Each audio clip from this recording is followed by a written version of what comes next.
Guys Ram Ram ને સીતારામ તમને મારા તરફથી વેલકમ છે તમારું મારા વ્લોગમાં।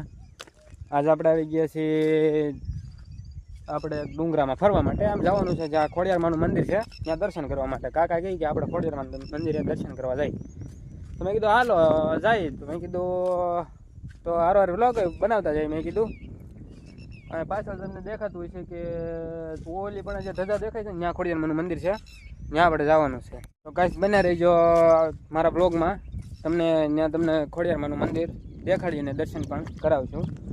તો આપણે હળવું હવે જાય છીએ। કાકા પણ તેમનો બ્લોગ બનાવવા માટે જો ને પાછળ રહી ગયા છે, પણ કાંઈ વાંધો નહીં, આપણે હવે હળવું એકલા હાલ્યા જાય છીએ। તો તમને જે કાંઈ રસ્તામાં આવે એ તમને બતાવતા જઈશું। પાણી છે, ઝરણા છે, અને આનંદ કરાવશું અને માતાજીના દર્શન કરાવશું। તો બન્યા રહેજો બ્લોગમાં।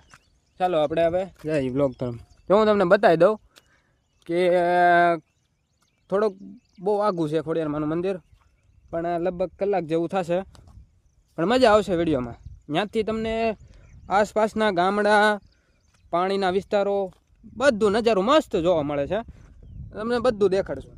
તો બન્યા રહેજો ઠેઠ બ્લોગમાં, બરાબર। કાકા તેમના બ્લોગમાં છે ને કન્ટિન્યુ રહેશે કે તું હાલવા માંડશે, હું કે તારી પાછળ પાછળ આવું છું। મેં કીધું કાંઈ વાંધો નહીં, પણ હું પણ મારા વ્લોગમાં કન્ટિન્યુ કરું। તો બન્યા રહેજો, તમને બતાવશું। દેખો અહીંયા પણ એક જ્યાં ધજા દેખાય છે કે નહીં વોલની, ત્યાં પણ એક ખોડિયારમાંનું મંદિર છે। અને આ જે ગામડું બતા ને એ અમારું ગામ છે। અહીંયા મારી વાડી છે। વાડી આવ્યો હતો ને તો કાકા એ ખોડિયારમાંનું મંદિરે જવું છે, કેટલા સમયથી ગયા નથી। મેં કીધું હાલો જાય, તો હું ને કાકા હાલી નીકળ્યા।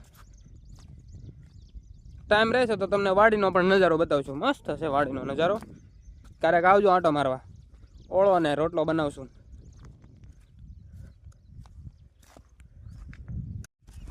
જુઓ મિત્રો, આપણે અડધો જેવો ડુંગરો ચડી ગયા છીએ, અડધો ચડવાનો છે। તો તમને બતાવું, પહેલી સાઈડ જે ધજા બતાવી છે ને એ ખોડિયારમાંનું મંદિર છે, ત્યાં આપણે જવાનું છે, બરાબર। મોર તમને બતાવું છે, મોર અત્યારે કેમેરામાં તો નહીં બતાય, કારણ કે ઘણો દૂર છે। હળો જો ઉડી ન જાય તો તેની પાસે આપણે જઈએ, ટ્રાય કરીએ, તમને દેખાડું કે તમારા બાઇક જો મોર દેખાય તો। મોર એવી વસ્તુ પક્ષી છે કે ઝાઝા પગે ઓછી જ દેખાય, કારણ કે અભયારણ્યમાં એમાં ઝાઝી દેખાય, પણ ડુંગરામાં જે મોર છે ને એ પક્ષી ઓછું દેખાય, કારણ કે ચોમાસાની ઋતુમાં જ તમને બતાય છે। તો તમને દેખાડું, જો ઉડી ન જાય તો। મિત્રો તમારા ભાગમાં મોર જોવાનું તો કેન્સલ થયું, કારણ કે ઉડી ગયો। કેમ કે ગમે માણસ કે ગમે તેમને એમ લાગે કે આ ઘાતક કરે એવું વ્યક્તિ છે કે હિંસા કરે એવું છે, તો તરત જ એ ઉડી જાય છે, કારણ કે જોવા ઓછું જ મળે। કેમ કે ડરપોક કહેવાય, નાજુક, કે તરત જ તે બી જાય છે અને ઉડી જાય છે। અહીંયા જુઓ મિત્રો, આ છે જે ધજા દેખાય છે ને એ ખોડિયાર માતાનું મંદિર છે, ત્યાં આપણે જવાનું। તો મિત્રો મંદિરની ઓલી પર જવા માટે આપણે એક નેરું પાર કરવાનું છે, જે બહુ મોટું છે। હળવું આપણે ઉતરવાનું છે, કારણ કે આમાં ઘા જાય ને તો આપણે ટોલા તૂટી જાય છે, અને આપણું શું થાય એનું કંઈ નક્કી નહીં, એટલે આપણે હળવું હેઠે જાય। કાકા વયા ગયા છે હળવું હેઠે, આપણે એની વાહ જવાનું છે, એના ભરોસે। તો હાલો જાય। તો તમને બતાવું કેવડું મોટું નેરું છે, પાણી પણ એમાં આવે છે।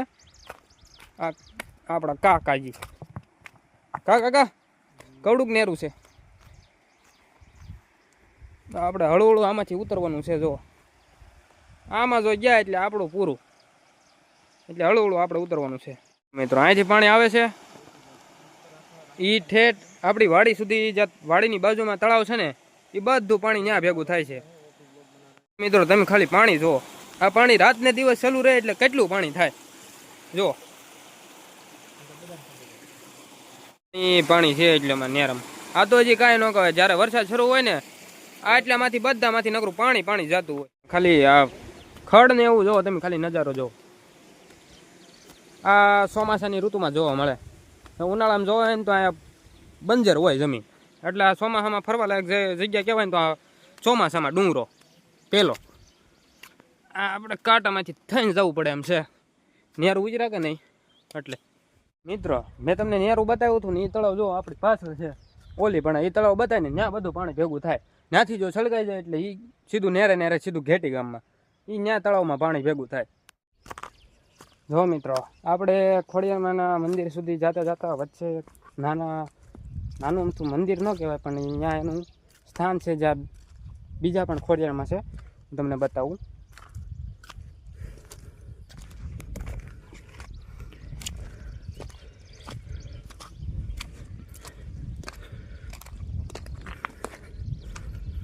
જો આ પણ નાના અમથા ખોડિયારમાંનું મંદિર છે.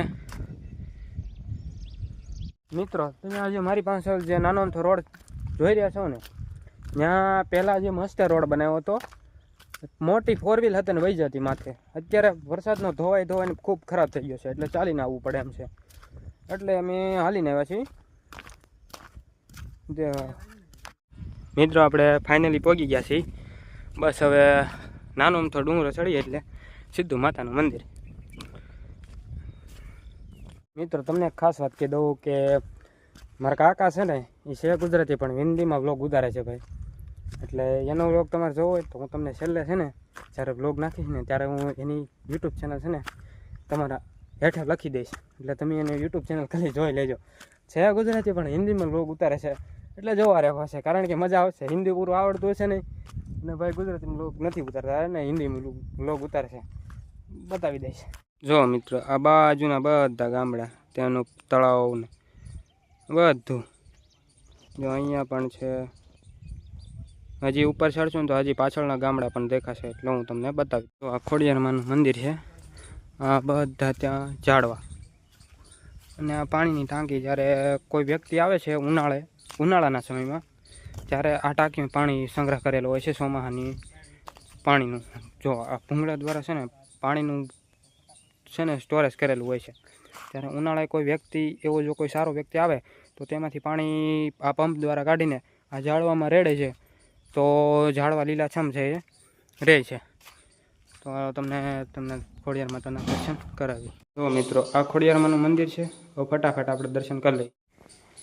તો મિત્રો આપણે જે કહેવાય ને કે 7 બહેનો છે ને 7 બહેનો અહીંયા હાજર છે તેમના પણ આપણે દર્શન કરીએ. તો મિત્રો આપણે ધૂપને દીવા કરી લીધા છે. તમે પણ દર્શન કરી લો.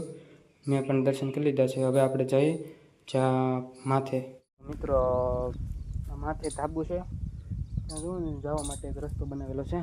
ત્યાં ઉપર ચડીને તમને આજુબાજુ નજરો બતાવું. મિત્રો જે આપણને આગળથી જે જજા બતાતી હતી ને એ આવડી આ હતી બરાબર. પાછળથી આવો નજારો બતાવે છે કે તમે ખાલી આમ કહેવાય ને કે આનંદ થઈ જાય આપણને. ખાલી આ ડુંગરામાં ચોમાસાની ઋતુમાં જવા મળે ને તો આપણને મજા જ આવે કરે કે ક્યારે સમય વયો જાય ને કંઈ ખબર જ ના પડે. તો આ છે ચોમાસાની ઋતુ કારણ કે એ એક જ ઋતુ એવી છે કે આપણને ઘૂમવા લાયક જે પહાડોમાં હોય છે ને એ આપણને જાણવા જેવું મળે છે. તો મિત્રો હવે આપણે ખોડિયારમાંના દર્શન કરી લીધા છે અને હવે આપણે જવાનું છે હેઠે વાડી તરફ. તો જ્યારે તમને ટાઈમ રહેશે ને ત્યારે હું વાડીનું વિડીયો બતાવીશ અને તમે જોઈ લેજો વાડીનો નજારો. અત્યારે આપણે દર્શન કરીને હવે આપણે નીકળવાના છીએ. તો જય માં ખોડિયારમાં તમને બધાને હાજર નરવા રાખે. તો મળીએ આપણે આગલા વિડીયોમાં.